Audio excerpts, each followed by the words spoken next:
I nearly got sued by the J.D. Salinger estate. Hello and welcome to The Essential Reads. My name is Isaac and normally I narrate audiobooks, but today I'm telling you the story of what's happened to all of the audiobooks because you're probably wondering where a lot of them have gone. Long story short, I was contacted by two companies. One that represents Ray Bradbury and Fahrenheit 451, and another that represents J.D. Salinger and The Catcher in the Rye. Main story about The Catcher in the Rye. But I kind of want to explain what's going on, because it's a bit frustrating for you. I accidentally infringed on their copyright. I thought that this was weird because from what I'd found online before recording, I was fairly certain that their works, both of them, were in the public domain. Otherwise, I wouldn't have recorded them because who the hell wants to get sued? I've replied to plenty of comments from people suggesting books for me to read, only for me to respond that I can't. Because I can only record public domain books because I don't want to get sued. Sorry to interrupt, I just realised that I used the term public domain quite a lot in this video and I didn't fully explain what it meant for those that don't necessarily know what it is, that aren't in the YouTubey world, aren't in a creative space, you might not know, so I thought I'd just explain. The public domain refers to creative assets like movies, books, literature, art, whatever, that aren't protected by intellectual property law, like copyright, trademark, or patent. Once something enters the public domain, you can use it however you see fit. Whether you want to use it as is and profit from it, if you want to change it completely and profit on it, but call it the same name or use the same characters or whatever, you can do that. It's in the public domain. The public domain is an essential part of culture. It allows for free flow of creativity and wealth and knowledge and creativity, again creativity. It's fantastic. Whether something is in the public domain or not is quite tricky to figure out because it's different in every single country, which I go on to explain in the video. So I'll let real Isaac, past Isaac, whatever you want to call it, get back to it and let you hear the long story. So now the long story. A couple of weeks ago, I was contacted by the representatives for Ray Bradbury, telling me that Fahrenheit 451 wasn't public domain and that I had thus infringed on their copyright.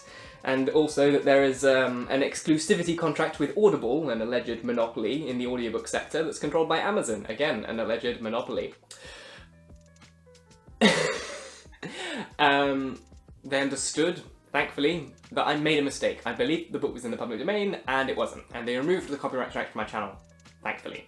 This was also, just in general, a really hectic time for me because I was auditioning for drama school in the same week, and thankfully I got in, but it was really too stressful to have that and potential loss of my YouTube channel, potential loss of this going away all in 1 week. So after this, I decided to do a deep dive into what other books I could have potentially recorded that weren't actually in the public domain. This took me about 2 weeks or so because it's really tricky to find out who owns what and what is public domain and what isn't because it's different in every country.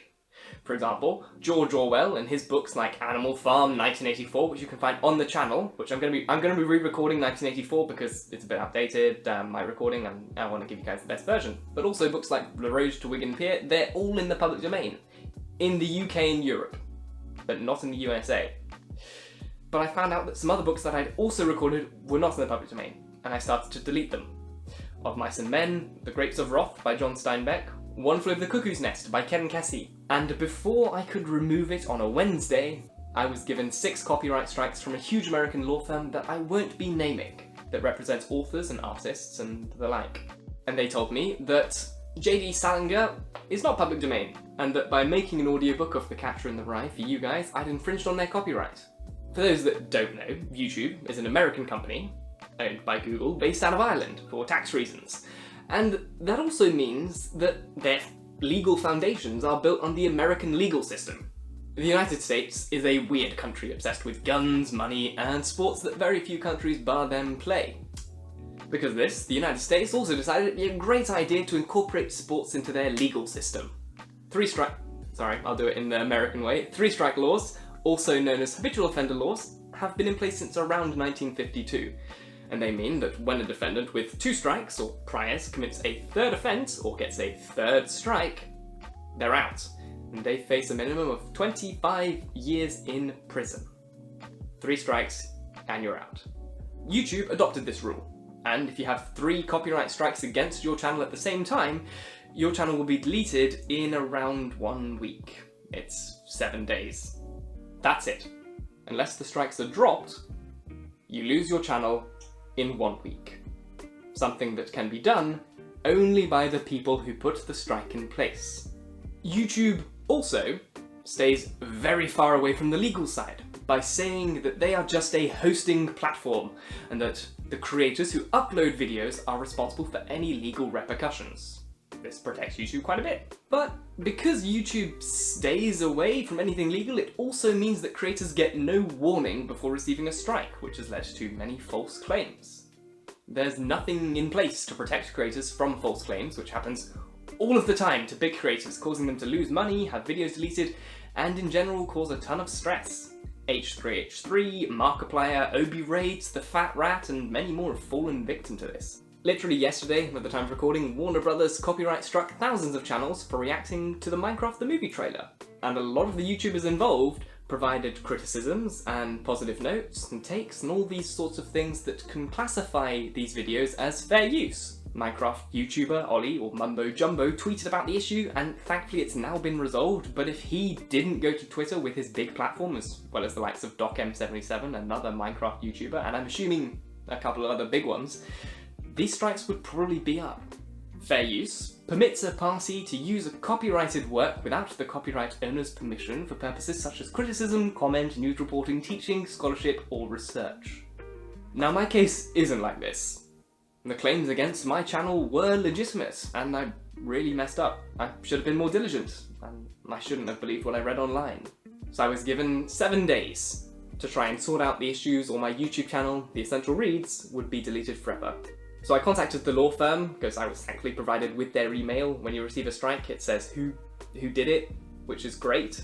So I contacted the law firm, and I told them that I was very sorry, because I was, and I asked them if they could remove the strikes from my channel, as I've since deleted the audiobook from everywhere. There is no trace of my recorded version of that audiobook and me online, to my knowledge, anywhere. And they said, give us time to contact our client. 2 days went by. Friday, still no response. So another 2 days went by, leaving me really 2 days to sort out this issue, Monday and Tuesday.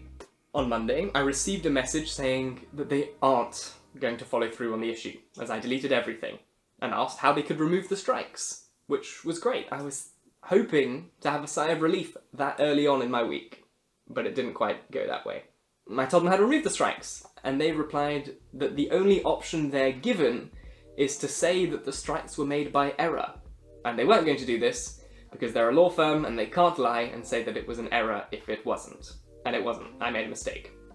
Thankfully, the lawyer that I was talking to offered to contact YouTube themselves and tell them what had happened and have YouTube remove the strikes as we, the lawyers and I, had resolved the issue. But I didn't hear anything. Tuesday came, and I had till midnight for the strikes to be removed, or this channel would be gone forever. So I did what best I could. I had a panic attack, went to therapy, cried a lot, came back from therapy, probably cried a little bit more, and tried to figure out what I could do. So I made a new channel. I put out a post saying that I'd be restarting from scratch, but around 10 PM my time, the strikes were removed, and I could breathe a sigh of relief and sleep for a few days straight. Now, what's the point of this video? Because you're probably looking down at the bar below and thinking, how long is this guy going to waffle on for? Well, it's to explain what's going on here. Say sorry to the big companies and let you know that it's never going to happen again. I'm not going to make that mistake again. It's also to let you guys know what's happening with the channel going forward, and also, because it's my channel, say my opinion on copyright law, because it's my channel and I can say more or less what I like. The Essential Reads YouTube channel is thankfully still here, and I'll continue uploading all of the books that are public domain. The books that I will recording will only be public domain. I'm going to get in touch with a company like Penguin Random House and ask if something is public domain or not. And if I don't receive a response, I'm not going to record it. And if they tell me it's not public domain, I'm not going to record it. I'm not going to make this mistake again. My last week was so bloody stressful. I can't do that to myself again. I've already got enough grey hairs at 26. I'm also going to get in touch with Penguin Random House to see if I can get a permit to publish the works of John Steinbeck again on here.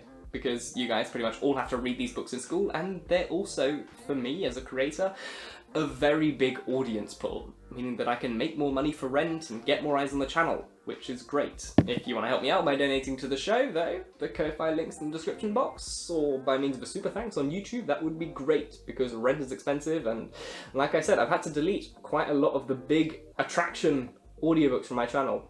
Hopefully, Penguin Random House will respond and they'll say, yeah, you can, but if they don't, well then you're not going to get any Steinbeck until 2038. Sorry. So if you like audiobooks, literature, or just have a public domain book to read for school, I'm going to be recording it and uploading it here, and on podcast platforms. So subscribe, and watch, or listen. And now, like I said before, because it's my channel and I can do what I want, my opinion on copyright law. It's good. It is a good thing that it exists. But, and this is a very big but, it is broken. Every country has a different system. Though books are published worldwide, movies are published worldwide, and songs are published worldwide. The United States' system, as I've now come to understand, is 70 years after the author's death. Meaning that in this dire example for my podcast, anything by J.D. Salinger won't enter the public domain until 2080.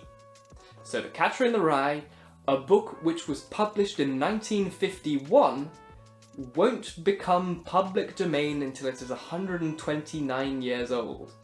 At which point, unless they live to be over 120 years old, J.D. Salinger's children will also be dead. And in all honesty, any money that could have been made from their father's accomplishments will be long gone. Or just going to publishers and not to the families of the authors, like in most circumstances. So what should be done? What should be done about this? As has been suggested by many people, but more importantly on YouTube, the king of YouTube, Tom Scott, in his own copyright video, which you should 100% check out because it's a lot more in-depth than whatever this is, copyright law should be changed, and should be much shorter than 70 years after the death of the author. How long? 50 years. 50 years after publication. 50 years after the publication of a work of art, a novel, a song, a movie, whatever. At that point, you've most likely earned all of the money you probably would ever have learned from it. Unless it's Lord of the Rings, or Harry Potter, even though, this is my opinion, J.K. Rowling has destroyed her legacy and potentially destroyed the longevity of the series. Get wrecked, TERF, trans rights are human rights. Now, I'm not just saying this because I got in trouble. I'm not. I got in trouble, and I own up to that, and I'm really sorry, and I'm not going to do it again. But what I am saying is that it's ridiculous that books like The Catcher in the Rye can be kept out of the public domain until it is 129 years old. Anything by John Steinbeck won't become public domain until 2038, 99 years after The Grapes of Wrath, or To Kill a Mockingbird by Harper Lee not becoming public domain until 2086, 126 years after its publication, is insane. Lee never married and had no children.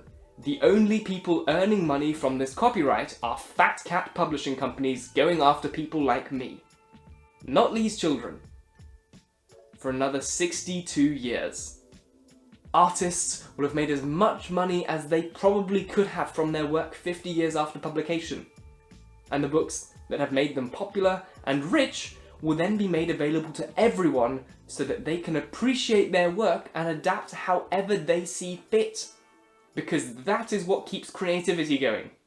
So 50 years. 50 years after publication.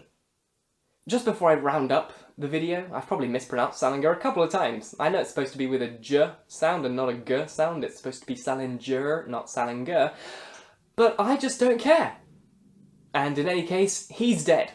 And The Catcher in the Rye isn't even good. Definitely not worth assassinating John Lennon over. So, this has probably been a very long waffle of information, but here's the gist. Change copyright law so it's 50 years after publication, because it doesn't benefit artists and creatives, just big fat cat lawyers and publishers. I'll be making audiobooks of public domain works here, so listen and support me, subscribe, super thanks if you really enjoyed, and I'll see you in a couple of days.